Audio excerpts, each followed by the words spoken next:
Lo primero que debemos hacer para resolver un circuito RL de primer orden como el que se muestra aquí es encontrar las condiciones iniciales.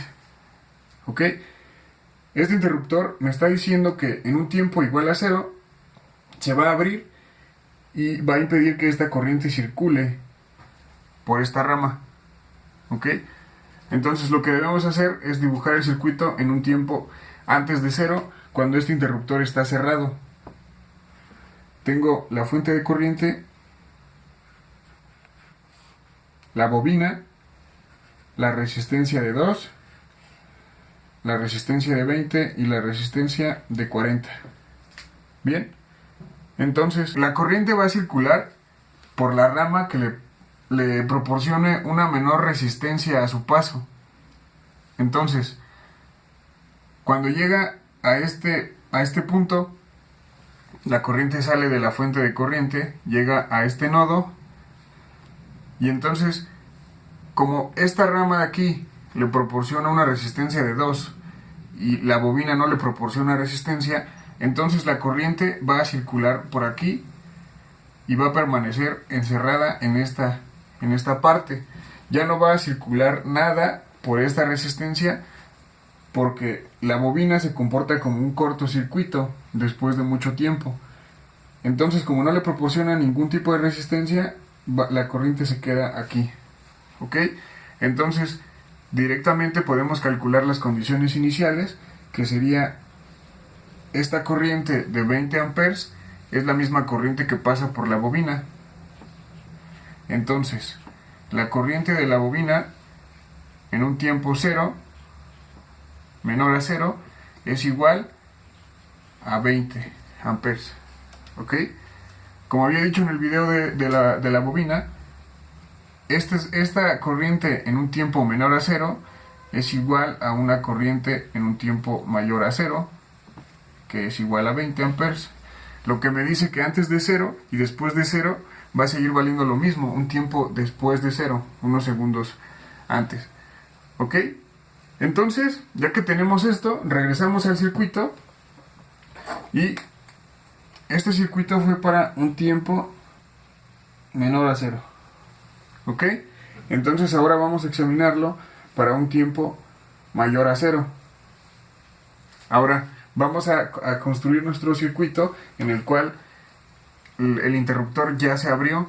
Entonces, como ya se abrió, la fuente de corriente ya no pinta en nuestro circuito, la podemos eliminar porque se desconectó del circuito. Entonces tenemos esta bobina, esta resistencia, la resistencia de 10 y la resistencia de 40. ¿Ok?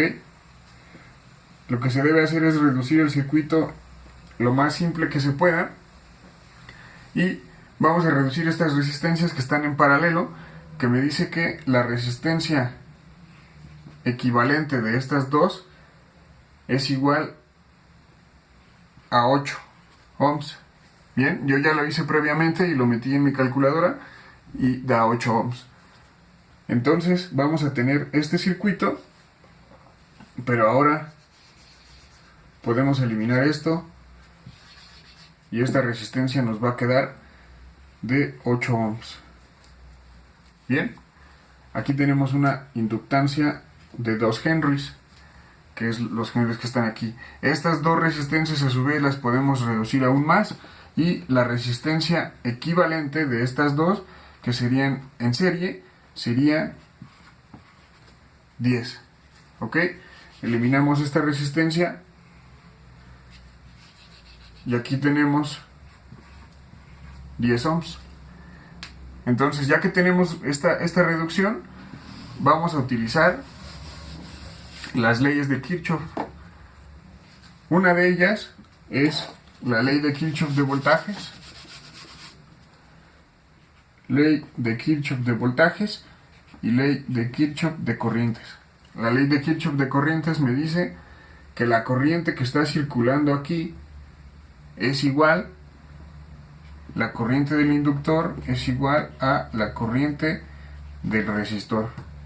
Bien, ahora por la ley de voltajes de Kirchhoff tenemos una malla, entonces el voltaje del inductor más el voltaje del resistor debe ser igual a 0. ¿Bien? Entonces ahora debemos plantear una ecuación diferencial que quede en términos de la corriente del inductor, que es lo que vamos a calcular.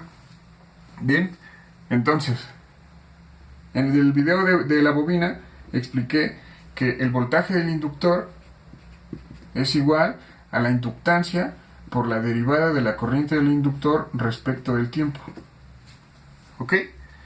Entonces, de esta ecuación vamos a sustituirla en la ley de Kirchhoff de voltajes. La voy a colocar de este lado y tenemos que L por la derivada de IL respecto del tiempo más, lo que hice fue sustituir aquí el voltaje en el resistor. El voltaje en el resistor es igual a la corriente en el resistor por la resistencia del resistor, que es 10. Bien, pero si recurrimos a la ley de Kirchhoff de corrientes, nos dice que la corriente del inductor es igual a la del inductor es igual a la del resistor. Por lo tanto, podemos escribir esta corriente como IL. Bien, ahora tendremos esta ecuación diferencial. Ahora, simplemente lo que hice fue reescribir las ecuaciones y sabemos que la inductancia que acompañaba a este término vale 2 y la condición inicial es 20. ¿Ok? Ahora debemos dejar esta derivada respecto del tiempo de la corriente del inductor sola, o sea, quitar este 2. Entonces, este 2 lo quitamos dividiendo toda la ecuación entre 2. Si divido yo aquí entre 2, y aquí entre 2, y aquí entre 2, este sigue siendo 0. Este me da un valor de 5. 10 entre 2 da 5, y 2 entre 2 me da 1. Entonces, puedo escribirla simplemente de esta forma. Bien, ahora, resolviéndola por separación de variables, esta ecuación diferencial, me va a quedar que DI en L sobre IL es igual a menos 5, la derivada respecto del tiempo. Bien, entonces lo que hice fue, este término lo pasé del otro lado del igual, como menos. Luego, aquí tengo un dt, lo pasé de este lado, el dt, y esta IL lo pasé de este lado. Así tengo diferenciales de la corriente en términos de corriente y diferenciales del tiempo en términos de tiempo. Ahora voy a realizar una integral de ambos lados. Entonces, la integral de esto me va a dar como resultado un logaritmo natural de IL.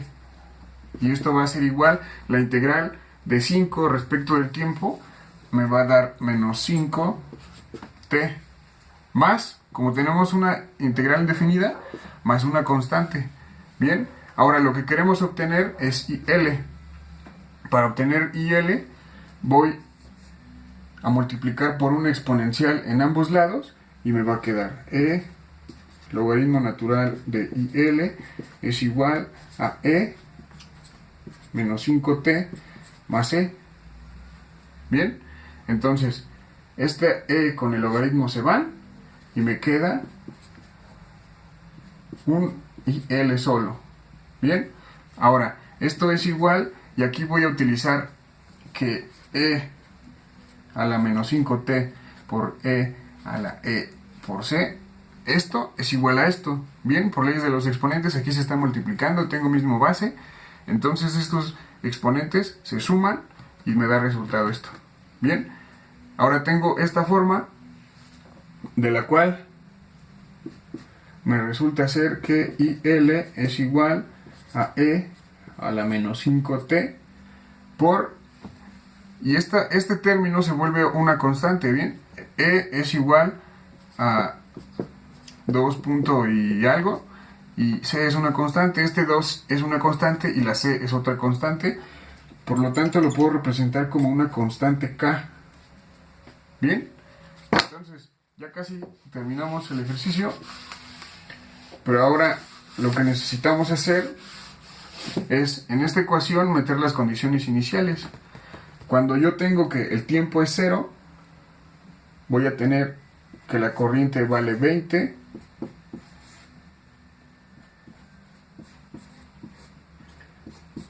¿ok? Lo que hice fue sustituir aquí cuando t vale 0 y L vale 20, que es mi condición inicial, y va a estar multiplicado por una constante K, ¿ok? Entonces, tengo que 20 es igual, E a la 0 me da 1 por K, ¿ok? Entonces, esto lo que me está diciendo es que mi constante K va a ser igual a 20 amperes. ¿Listo? Ahora simplemente hay que sustituirlo dentro de la ecuación que nos había quedado y tenemos que y L es igual a 20 E a la menos 5T. Bien, y esta sería la ecuación diferencial para este circuito. En este video expliqué detalladamente cómo sacar condiciones iniciales y cómo se resuelve la ecuación diferencial, pero en siguientes videos omitiré todo esto para que pueda realizar más ejercicios. En este expliqué detalladamente la ecuación diferencial para que vean de dónde sale y para que entiendan las condiciones iniciales, y eso sería bueno que vean el video acerca de bobinas y todo su comportamiento, en el cual digo cuáles son sus ecuaciones de corriente, de voltaje, de potencia, etc. Bien, entonces esta es la corriente, la ecuación que me dice cuál es la corriente en cualquier tiempo mayor a 0 del circuito que vimos inicialmente.